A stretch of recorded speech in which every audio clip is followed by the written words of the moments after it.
बच्चों, आज हम वर्बल रीजनिंग के अंतर्गत संख्या श्रृंखला के कुछ और प्रश्न करेंगे। आप पहले भी इस तरह के प्रश्न कर चुके हैं। तो पहले प्रश्न में देखिए, 16 और 18 में 2 का अंतर है, 18 और 22 में 4 का अंतर, 22 और 28 में 6 का अंतर, फिर 28 और 36 में 8 का अंतर, 2 4 6 8। तो देखिए, इस तरीके से अंतर आ रहे हैं। तो अगली बार कितने का अंतर होगा? 10 का अंतर, यानी 10 और बढ़ा के आएगी संख्या। तो 36 में 10 और जोड़ेंगे तो कितना होना चाहिए? आप समझ गए होंगे कि आंसर क्या है, तो होगा 46। ठीक है। अगली वाली देखिए, अगली वाली में 2 और 5 में कितने का अंतर है? तो ये देखिए, 3 का अंतर, यानी 2 में हम 3 और जोड़ रहे हैं तो 5 आ रहा है। फिर 5 में कितना और जोड़ रहे हैं? 5 जोड़ रहे हैं तो 10 आ रहा है। फिर कितना जोड़ रहे हैं? 7 जोड़ रहे हैं तो 17। फिर 17 में कितना जोड़ रहे हैं? 9 जोड़ रहे हैं। तो देखिए, यहाँ विषम संख्याओं में जोड़ते जा रहे हैं, 1 3 5, तो 3 5 7 9। तो अब की बार कितना जोड़ेंगे? 11। तो 26 में अगर हम 11 जोड़ेंगे तो कितना आएगा हमारा आंसर? 37। तो ये वाला आपका आंसर सही है। ठीक है। तो अब अगला वाला करते हैं। इसमें देखिए 147, तो इसमें हमने जोड़ा है 6। तो 147 में अगर हम 6 जोड़ देंगे तो 153 आएगा। फिर 153 में फिर आगे देखिए कितना जोड़ेंगे? 7। तो 7 जोड़ने पर कितना आ जाएगा? 160। फिर कितना जोड़ रहे हैं? 8। तो कितना आ रहा है? 168। तो अब की बार कितना जोड़ेंगे? 9। देखिए, 6 जोड़ा, फिर उसके बाद 7, फिर 8, फिर 9। तो श्रृंखला में आगे वाला नंबर कौन सा होगा? तो 9 जोड़ने पर कितना हो जाएगा? 177। ठीक है। तो ये वाला आंसर आपका सही है। इस वाले में देखिए क्या हो रहा है। तो यहां पर कुछ जोड़ने पे तो नहीं हो रहा, लेकिन यहां देखिए, 2 को अगर 3 से गुणा कर रहे हैं तो कितना आ रहा है? 3 से गुणा करेंगे तो आएगा 6। 2 तिया 6।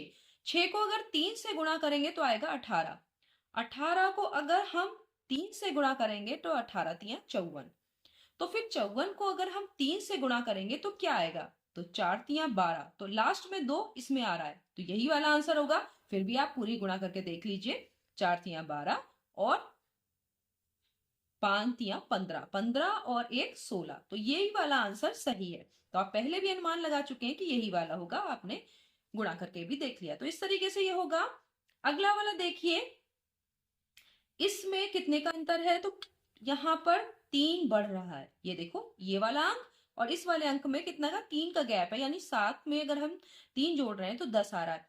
फिर हम 5 जोड़ रहे हैं तो 15। फिर 7 जोड़ रहे हैं तो 22। फिर कितना जोड़ रहे हैं? 9 जोड़ रहे हैं तो 31। फिर हम 11 जोड़ रहे हैं, तो आप समझ ही गए होंगे कि 11 जोड़ने पर आ रहा है हमारा 42। तो अगली बार में हम कितना जोड़ेंगे? 13 जोड़ेंगे। इसी हिसाब से देखिए, 13 जोड़ेंगे तो कितना आएगा? हाँ, सही आपने सोचा, हमारा आएगा 55। ठीक है। तो ये राइट आंसर है, क्योंकि देखिए 3 2 5 और 1 और 4 5 हो गया। अब यहां पर देखिए क्या हो रहा है। तो यहां पर संख्याओं के घन से आपको हेल्प मिलेगी। ये देखिए, 2 का घन है, ये 3 का घन है, ये 4 का घन है, ये 5 का घन है। तो अगला वाला होगा 6 का घन, यानी 216। तो आपका ये राइट आंसर हो गया। अब हम और प्रश्न करते हैं। सातवां देखिए, इसमें आ रहा है, ये देखिए, 4 को 2 से गुणा करने पर आ रहा है 8। फिर 8 को अगर हम फिर से देखिए 2 से गुणा करेंगे तो 8 दूनी 16, 16 दूनी 32, 32 दूनी 64, 64 दूनी कितना होगा? 2 से गुणा करेंगे तो मान लीजिए मैं ऑप्शन आपको दूं, तो यहाँ पर क्या होना चाहिए? अब आपको समझ में आ गया होगा। हम कोई भी ऑप्शन लिख देते हैं। मान लो मैं लिखूं यहाँ 120, यहाँ पर लिख देती हूँ 126, यहाँ 128 और यहाँ 130। तो आप बताइए इन 4 ऑप्शंस में से कौन सा ऑप्शन राइट ऑप्शन है? तो गुणा करके देख लीजिए। 4 दूनी 8 और 2 छंग 12। तो ये 128 ही आपका सही आंसर है। तो अगला देखते हैं। 17, 17 के बाद इसमें क्या जोड़ा है? 2। 19 कितना जोड़ा है? 4। तो 19 4 23। फिर कितना जोड़ा गया है? देखिए 6, 23 6 29। फिर कितना जोड़ा गया है? अब आप देखिए, यहां पर क्या जोड़ा गया है? सिर्फ 2। तो अब आप एक देखिए, 2 4 6, फिर 2 के बाद अब क्या आएगा? 4। 31 में 4 अगर आप जोड़ेंगे तो यहाँ पर देख रहे हैं 2 4 6 जोड़ा गया, फिर वापस 2 4 6 होगा। तो यहाँ 31 में अगर हम 4 जोड़ेंगे तो कितना आएगा? 35। ये राइट आंसर हो गया। आपको समझ में आ गया होगा। इस वाले में क्या कर रहे हैं हम?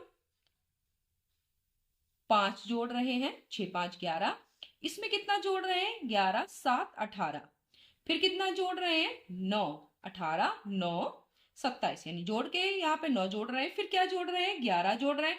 तो अगली बार जोड़ेंगे हम 13। तो 13 जोड़ेंगे तो कितना आना चाहिए? अब बताइए। यहाँ जोड़ेंगे तो यह आएगा 51। जोड़ के देखिए, 8 3 11 का 1 और 3 और 1 4 और हासिल का 5, तो 51 हो गया। अब यहाँ पर देखिए, यहाँ क्या आ रहा है, किस तरीके से हम इसे करेंगे। तो यहाँ देखिए, यहाँ पर 1 है, ये 1 का वर्ग है, ये 5 का वर्ग है।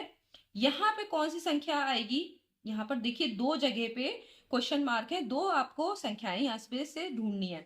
फिर यहाँ 11 का वर्ग है, यहाँ आपका 17 का वर्ग है। तो आपको ये समझ में आ रहा होगा कि सब विषम संख्याओं के वर्ग हैं। तो ऐसा दो ढूंढिए जिनमें विषम संख्याओं के वर्ग हों और 25 और 121 के बीच में यहाँ पे आना चाहिए। तो ये देखिए, यहाँ पर कौन सा होगा जो विषम संख्याओं के हैं? तो देखिए, ये वाला विषम संख्या का वर्ग है और एक इसमें ये वाला विषम संख्याओं का वर्ग है। तो ये वाला और इस वाले में से हो सकता है। ठीक है, अगला वाले में देखिए कि यहाँ पर इस वाले में आ रहा है 225। ध्यान से देखिए, 81 यहाँ आ सकता है, लेकिन 225 यहाँ नहीं आ सकता, क्योंकि दो यहाँ पर देख रहे हैं कि वर्ग से जो संख्याएं बन रही हैं वो लगातार बढ़ रही हैं, जबकि यहाँ पर 289 के बाद 225 नहीं आ सकता। तो ये आंसर सही नहीं है। तो आपका कौन सा आंसर सही होगा? ये वाला। ये पहले आएगा 49, यानी 7 का वर्ग 49, और यहाँ पर 361, ये 19 का वर्ग है। तो इस तरीके से आपकी ये वाली श्रृंखला इस वाले ऑप्शन से पूरी हो रही है। तो आपको समझ में आ गया। आपने यहाँ पर वर्बल रीजनिंग में संख्या श्रृंखला के 10 सवाल किए और आपको समझ में आ गया होगा कि हमें इस तरह के सवाल कैसे करने हैं। धन्यवाद।